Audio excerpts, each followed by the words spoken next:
Yo logro decirle a uno de los jefes que por favor nos preste un celular para comunicarnos con nuestras familias. Él me dice que sí, pero con una condición, de que si alguna llegaba a enviar la ubicación de donde estábamos, a todas nos mataba. ¿Qué cártel era? Cartel Jalisco, la nueva generación. Soy Lorena Sánchez Vargas, presidenta municipal. Desde hace 7 meses vivo secuestrada por un grupo de delincuentes que se dicen ser del cártel Jalisco.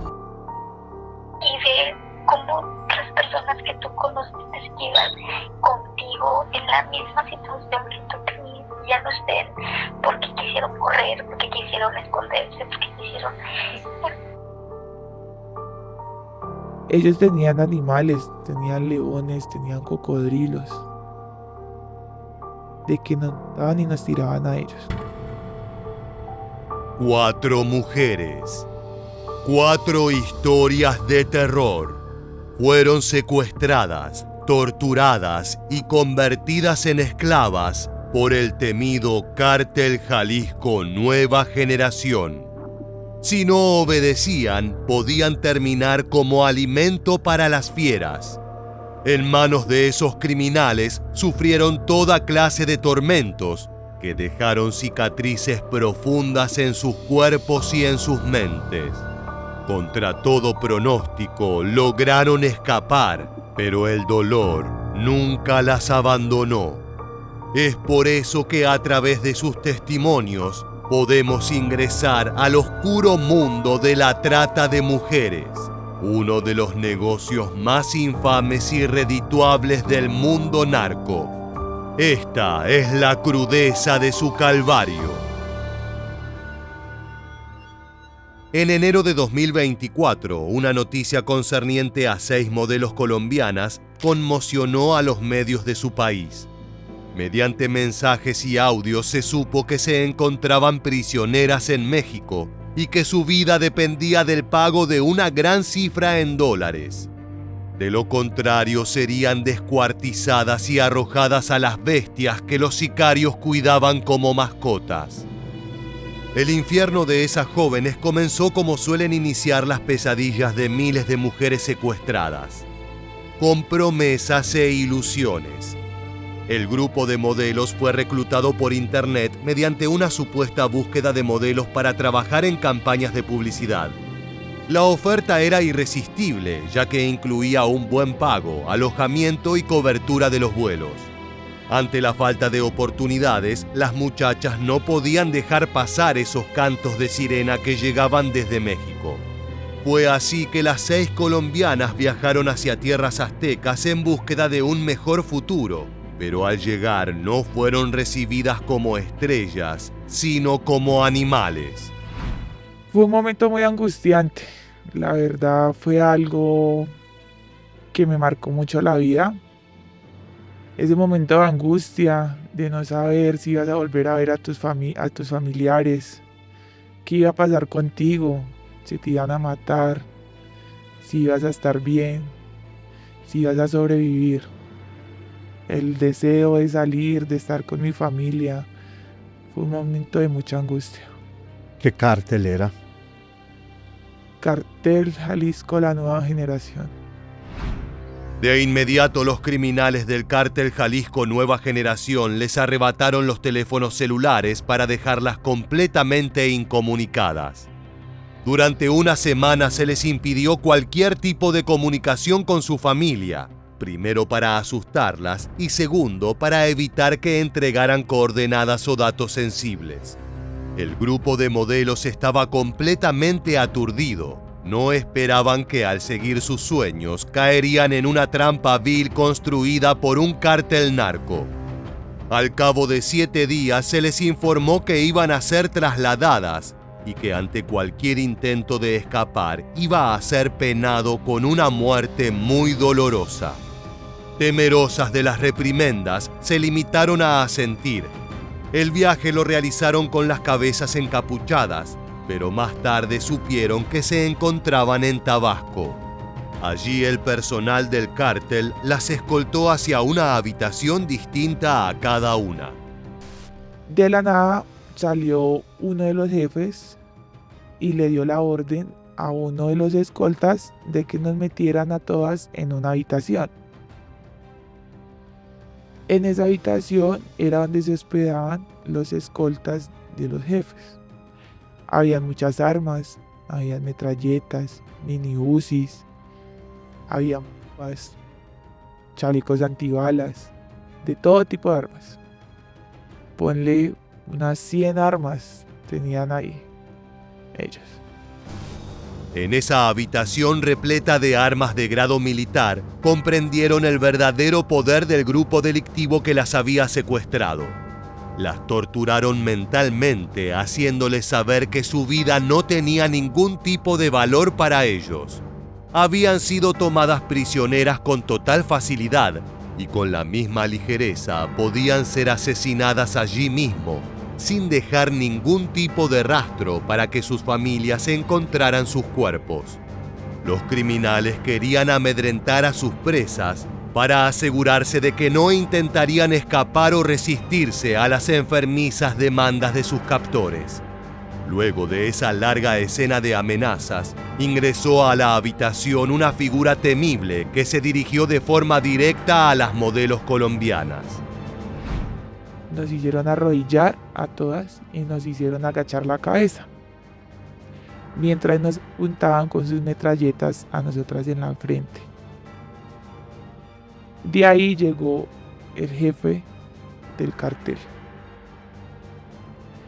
No podíamos mirarlo a la cara. Todas teníamos que tener la cabeza abajo. Nos dijo que de ahora en adelante todas íbamos a trabajar para él. Que teníamos que hacer todo lo que ellos dijeran. Que el motivo por el cual nosotras estábamos allá era porque Saulo tenía una deuda con ellos. Y nosotras íbamos a estar en garantía. De acuerdo con los captores, uno de los representantes de las modelos estaba en deuda con el cártel Jalisco Nueva Generación, y ellas eran la garantía de que ese pago sería realizado. En definitiva, habían sido reducidas a una moneda de cambio, a una mercancía que se podía cambiar de mano sin ningún tipo de autonomía. Los delincuentes les aseguraron que no las lastimarían si no era necesario, que podían estar tranquilas de que su estancia en esa casa de Tabasco no sería un infierno. Sin embargo, las promesas de un narco nunca pueden ser tomadas en cuenta.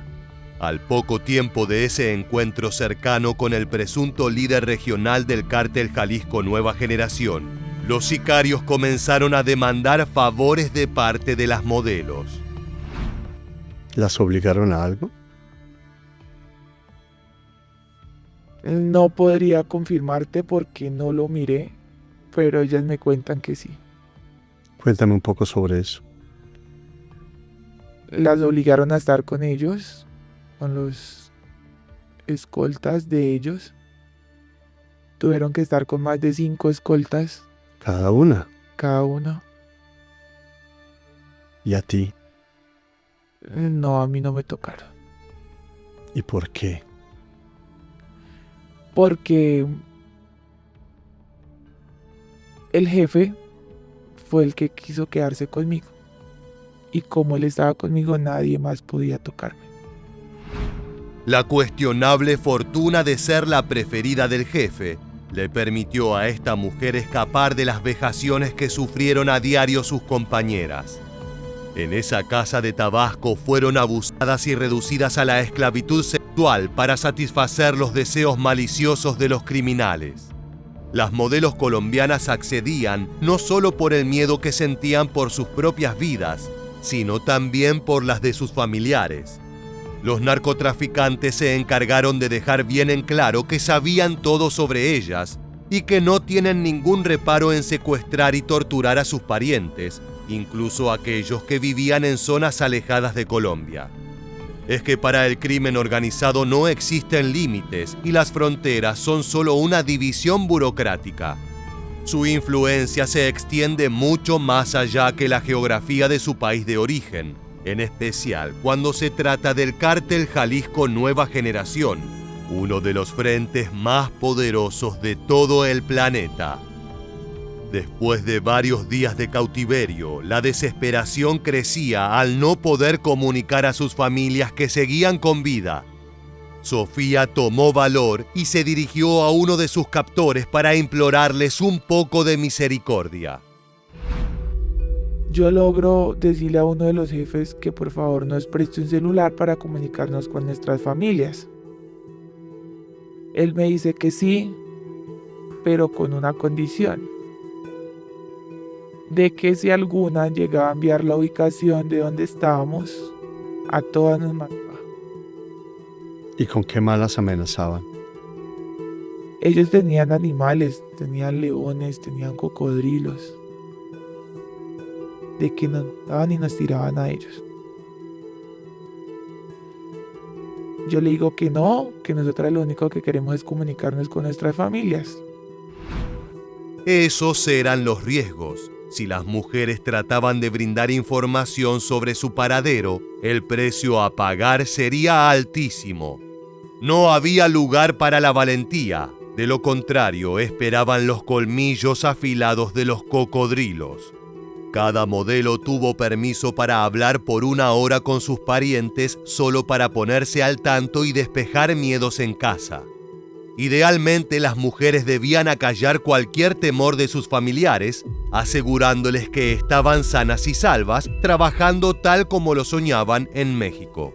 Para asegurarse que nadie se propasara, los guardias se quedaron junto a las rehenes escuchando con atención las conversaciones que tenían por teléfono. Sin embargo, pese a la cercana vigilancia, una de las modelos logró brindar información concreta sobre su ubicación y el grupo armado que las tenía como rehenes. Nadie supo bien de qué manera ni cuál mujer fue la valiente responsable de filtrar esos datos, pero al cabo de unas semanas el secuestro de las 6 colombianas se volvió una noticia viral que impactó en los medios de comunicación de su tierra natal, pero también de la televisión mexicana. Se enteraron que nos tenía el cartel. Hacen la noticia. Esa noticia llega a los jefes. Los jefes le envían esa noticia a Susi y les dicen que no lo advirtieron. Que porque decíamos que nos iban a matar, o sea, que porque la muchacha dijo que nos iban a matar, si desde un momento dijeron que no nos iba a pasar nada. Después de que ya nos habían dicho de que íbamos a trabajar para ellos y que si no lo hacíamos, nos mataban y nos picaban. Sofía y sus compañeras temieron convertirse en la comida para las fieras. Los sicarios estaban enfurecidos porque las rehenes habían sido más listas que los captores. La noticia de las modelos secuestradas estaba en todos los portales de noticias, llevando una atención poco amable hacia las actividades del Cártel Jalisco Nueva Generación. En el momento de mayor tensión, uno de los sicarios se comunicó con sus superiores para confirmar cuál era el plan de acción. Dice que ya todas somos comida para los cocodrilos, que a todas nos va a matar. Cuelga la llamada y todas quedamos en angustia de que ya en cualquier momento nos llegaban a recoger y ya nadie más iba a saber nada más sobre nosotros. Nubes negras se posaban sobre las cabezas de las prisioneras. Sofía y sus compañeras de tormento trataban de mentalizarse sobre el destino que les tocaba. Solo podían esperar una muerte rápida e indolora, un final misericordioso si tenemos en cuenta el tipo de ejecuciones que lleva a cabo el Cártel Jalisco Nueva Generación. Sin embargo, a esta historia de horror le falta un capítulo más con un giro sorprendente. Porque me enteré de que a nosotras nos iban a vender, ya fuéramos vivas o muertas. Nos iban a vender a otras personas. Si éramos muertas, nos iban a vender los órganos. Y si éramos vivas, nos iban a vender con ¿Cómo esas te personas. enteraste de eso? Porque uno de ellos me lo contó un tiempo hacia atrás. Debido a la noticia que se volvió viral y que todas las personas empezaron a buscarnos, fue que nos dejaron libres. Gracias a que esa noticia se hizo viral, fue que logramos salir vivas y victoriosas de allá. Y obviamente gracias a Dios, porque es un milagro. La presión de los medios y la atención que generó el secuestro fue una bendición en medio del infierno. Tal como lo describe Sofía, escapar de las garras del cártel Jalisco Nueva Generación es todo un milagro, y las modelos colombianas son una de las pocas afortunadas que atravesaron ese tormento y pudieron contarlo. Por lo general, los rehenes se transforman en una cifra más en las listas de desaparecidos, las cuales crecen día a día en México. El siguiente caso que vamos a analizar está directamente relacionado con ese oscuro fenómeno y con los hallazgos que en marzo de 2025 horrorizaron a todo el país. Es algo que este momento que estás hablando conmigo me está sucediendo en otras historias, en otras personas. Y créeme que al estarte diciéndolo yo, creo que estoy hablando por ellos, porque yo en su momento no sabía que eso existía. Y lo peor, que yo no me imaginaba que la gente se diera cuenta. Acabas de escuchar las palabras de una mujer que fue mantenida como rehén en el rancho Izaguirre, ese infame campo de entrenamiento ubicado en Teuchitlán, Jalisco. En este lugar secreto operado por el cártel Jalisco Nueva Generación, jóvenes reclutas eran adoctrinados para convertir inocentes en criminales. Quienes se resistían morían al instante. Sus cuerpos desaparecían en hornos que reducían carne y huesos a cenizas. Ver personas como llegaban, como gritaban, como exclamaban, familias completas que llegaban, que no sabían lo que hacer y estaban llenando el mundo. Eran cosas que jamás te imaginaste ni en la peor película de terror vivir. Y tener que estar con esas personas durmiendo y hacerles cosas que ellos te piden y ver cómo las personas que tú conociste que iban contigo en la misma situación que tú tenías ya no estén porque quisieron correr, porque quisieron esconderse. El hallazgo del rancho Izaguirre impactó a todo el país debido a la cantidad de cuerpos que se encontraron en el terreno perteneciente a la propiedad. Si bien no era la primera vez que se encontraban tumbas comunes del cártel Jalisco Nueva Generación, sí era una de las primeras ocasiones en que el Estado daba con esos predios infernales que recuerdan a los campos de exterminio nazis. Espacios dedicados a la capacitación y la matanza, pero también al desecho de cuerpos humanos de forma masiva. Lo más triste es que los hombres del CJNG no hacían diferencia entre niños y adultos. Su brutalidad era totalmente carente de misericordia y moral. Lo peor, cuando decían que es el mes de mujeres, traían mujeres jóvenes, niñas de 10 años. Había una persona que le gustaban niñas, literalmente de 10, de 11 años. Decían, para las muchachas decirles psicológicamente, miren, esto va a pasar una sola vez, si ustedes ponen de su parte, no va a ser tan feo. Imagina ser espectadora de lujo de semejante demostración de crueldad. Más allá de las heridas físicas, ser prisionero de un espacio semejante también deja profundas cicatrices mentales. Lo ocurrido en el rancho Izaguirre, de acuerdo con la sobreviviente que prestó testimonio, era tan solo uno de cientos de instalaciones similares. Ahí no era un centro de entrenamiento, ahí era un centro de capacitación, por lo cual no era de tanta importancia para un entrenamiento. ¿Ok? Y lo más importante, que en esos lugares había muchas personas del gobierno en su momento, en el gobierno anterior, que estaban y sabían cómo se manejaban desde el 2012-2013 a la fecha. La mujer no quiso revelar su nombre, pero sí contó que fue secuestrada por los sicarios del CJNG con el objetivo de transformarla o en asesina o en esclava sexual. Recuerda su estadía en el rancho Izaguirre como una pesadilla, donde las noches estaban plagadas de gritos de dolor y de disparos que retumbaban en medio del silencio espectral. Dormir en el día. Tengo que dormir en el día, de noche yo no duermo. Dormir en el día para sentirme segura. Porque cuando yo escucho el ruido de las personas a mi alrededor, me siento segura porque era en el momento que yo dormía en ese lugar en el día. Además de denunciar la complicidad del gobierno, la mujer trató de indicar una forma de identificar a las víctimas y cómplices de esa masacre. Según ella, las respuestas estaban en las libretas y todo dependía del nombre que era utilizado por cada persona. Entonces, los nombres que tienen en las libretas, únicamente los nombres que se le pueden asegurar como nombres de pila, como Roxana, como Angélica, como Verónica, son personas que estuvieron contra su voluntad. Si en esta libreta encuentra apodos, todos los que sean apodos que conocemos nosotros como el cojo, el manco, el tigrillo, X cosa, son apodos de las personas que estuvieron a su voluntad en esa parte entrenada.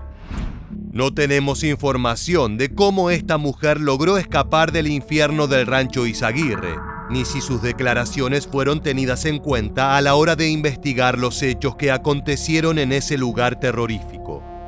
Lo único seguro es que el descubrimiento de las tumbas masivas fue solo la punta del iceberg, y es probable que en el futuro se repitan hallazgos igual de macabros. Por lo general, cuando se reportan esta clase de crímenes, se apunta a la responsabilidad directa de las autoridades al mostrarse incapaces de poner punto final al narcotráfico. Es sabido que desde hace años los delincuentes son socios e incluso jefes de los políticos y los policías. Pero existen casos incluso peores que ponen de relieve el fracaso rotundo del gobierno frente al crimen organizado. Soy Lorena Sánchez Vargas, presidenta municipal. Desde hace 7 meses vivo secuestrada por un grupo de delincuentes que se dicen ser del Cártel Jalisco. A mediados de 2022, Lorena Sánchez Vargas denunció que sus actividades como alcaldesa estaban detenidas debido a que fue secuestrada por una célula del CJNG. En un video desesperado, informó a todo el país que su municipio era víctima del crimen organizado y que la policía local era incapaz de plantarse frente a los sicarios. No tenían ni el armamento ni el conocimiento para hacerlo. En ese estado de crisis, la alcaldesa solicitó ayuda inmediata al presidente y a otras autoridades de mayor rango para poder liberar a su comunidad del yugo narco. Solicito al Estado el apoyo y la protección que a la población ya se les está brindando con la seguridad de lo que es Guardia Nacional, pero en mi caso he sido amenazada de muerte, no cuento con las medidas de seguridad para llegar y retomar las riendas del ayuntamiento. La mujer informó que se encontraba oculta en su hogar luego de recibir varias amenazas de muerte. La más grave había acontecido en los primeros días de agosto de 2022, cuando al salir de una entidad bancaria fue contactada por los hombres de un jefe de plaza local.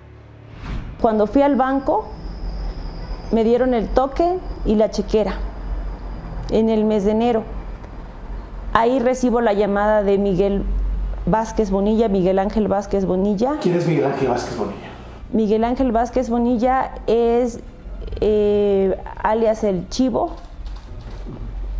Es hijo de Erasmo Vázquez González y hermano de Juan Carlos Vázquez Bonilla también, quienes me han tenido privada de mi libertad.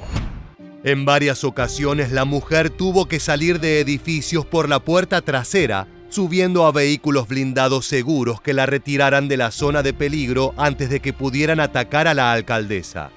Pero los casos continuaron repitiéndose y se volvió imposible continuar con una labor normal. Lorena era una prisionera en su propio hogar. No podía regresar a su lugar de trabajo, el Palacio Municipal, debido a que las calles estaban ocupadas por vehículos narco que patrullaban la zona como si fueran fuerzas policiales. Sayula de Alemán se encuentra en el estado de Veracruz, un territorio que desde hace años ha ido convirtiéndose en un enclave fundamental para los cárteles. El avance de las fuerzas del cártel Jalisco Nueva Generación es voraz y vulnera la independencia y seguridad en comunidades como la que gobernaba Lorena Sánchez Vargas. Finalmente, el 12 de agosto de 2022, la alcaldesa logró regresar al Palacio Municipal y como primera medida llevó a cabo una reestructuración total de las fuerzas de seguridad, despidiendo a policías sospechados de corrupción. Sin embargo, la situación en Sayula de Alemán sigue siendo delicada y extremadamente riesgosa. Solo políticas a nivel nacional podrían traer paz a esa región. El último caso que analizaremos en esta entrega no tiene que ver tanto con un secuestro, sino con un estado de constante peligro y amenaza. Todo comenzó con un romance que de a poco se transformó en una maldición repleta de imágenes de decapitación y promesas de asesinato. Una mujer que huyó de Michoacán junto con sus 2 hijos a los Estados Unidos, luego de que por años fue víctima de violencia física por su expareja, que era un presunto miembro del cártel Jalisco o de Guadalajara Nueva Generación. Ahora vive amenazada constantemente por este sujeto. Al igual que muchas otras mujeres, la víctima de este relato conoció a un muchacho que le prometió una vida próspera y llena de comodidad. Al principio todo era color de rosas, pero las actitudes violentas del hombre fueron empeorando. De a poco la mujer comprendió que estaba en pareja con un delincuente con fuertes lazos con el crimen organizado, en particular con el cártel Jalisco Nueva Generación. La muchacha soportó meses de violencia física y verbal que fueron en constante escalada. Golpes, insultos, empujones e incluso la promesa de que si no cumplía con sus deberes maritales, sería ejecutada a sangre fría. El miedo tenía paralizada a la mujer, pero con el tiempo comprendió que si no actuaba y escapaba de esa relación, terminaría enterrada en una tumba sin marcar. Madre, no te vas a deshacer de mí muy pronto. Aquí ando en Tijuana. Y más vale que regreses, porque ando detrás de toda tu gente. Hija de tu madre, eres una perra estúpida, que no te la vas a acabar. Te voy a descuartizar a la vez. Deja que te agarre, hija de tu madre, y vas a ver cómo te voy a echar la cabeza a la verga. Las palabras del delincuente no dejan lugar a dudas. No hay promesas de amor ni juramentos de redención. Su mensaje es una advertencia a su expareja de que la persecución ya comenzó. No huye de él, sino de un destino brutal. Le asegura que movilizará a sus redes de temibles sicarios armados para arrastrarla de vuelta. Y cuando la encuentren, no será para reconciliaciones. La espera un castigo digno de los peores infiernos, donde la crueldad no tiene límites ni testigos. Opera con la impunidad de quien sabe que el miedo es más efectivo que las balas. Últimamente me ha estado mandando audios, amenazándome, mandándome videos de personas descuartizadas y me dice que así me va a hacer a mí también, a mí y a mis hijos, y que también a mi familia, que va a acabar con todos nosotros. Las fotos y videos que le envía de manera diaria son una prueba de que es capaz de todo. El derramamiento de sangre inocente es parte de su vida cotidiana, y a un sicario no le tiembla el pulso ni siquiera cuando tiene que eliminar a un familiar. Además, el envío de ese morboso material también es una prueba de la impunidad con la que se manejan los hombres del CJNG. Son bestias que secuestran, decapitan y mutilan sin enfrentar consecuencias por sus actos infames. Piensas que no sé dónde estás, pero si supieras que ando aquí en Tijuana y tengo gente por todo el mundo. Somos un cártel muy peligroso, así que tú verás. Desgraciadamente, la pesadilla de esta mujer es más común de lo que puedes imaginar. Al igual que las promesas de buen sueldo y felicidad que atrajeron a las modelos colombianas, los sicarios suelen endulzar el oído de muchachas humildes que ven en su pareja una oportunidad para progresar en conjunto. No se imaginan que están firmando con sangre su propia acta de defunción. ¿Qué le pides a las autoridades? Que por favor me resuelvan, que ya me den respuesta, que me ayuden porque la verdad no me siento segura aquí. ¿Temes por tu vida? Bastante, la verdad. No solo por la mía, sino por la de mis hijos también. Una mujer desesperada implorando por su vida y la de sus hijos. Esperamos que las autoridades hayan tomado cartas en el asunto para liberarla realmente del infierno en el que ingresó. Los testimonios de estas 4 mujeres permiten construir un mapa del panorama tenebroso de México. Un factor que une estos casos: el accionar impune del cártel Jalisco Nueva Generación, una bestia que parece crecer desenfrenadamente ante las guerras internas del cártel de Sinaloa. Más allá del horror, estas historias plantean preguntas. ¿Cómo desmantelar las redes de trata y secuestro de los cárteles? ¿Qué protección real existe para las víctimas? Su escape no es un final, sino el inicio de una deuda pendiente. Justicia que aún espera por ser escrita. De esta manera llegamos al final del video. Si te gusta este contenido, te invitamos a suscribirte y activar las notificaciones de nuestro canal. Sin más, nos despedimos hasta la próxima entrega de Militarmente.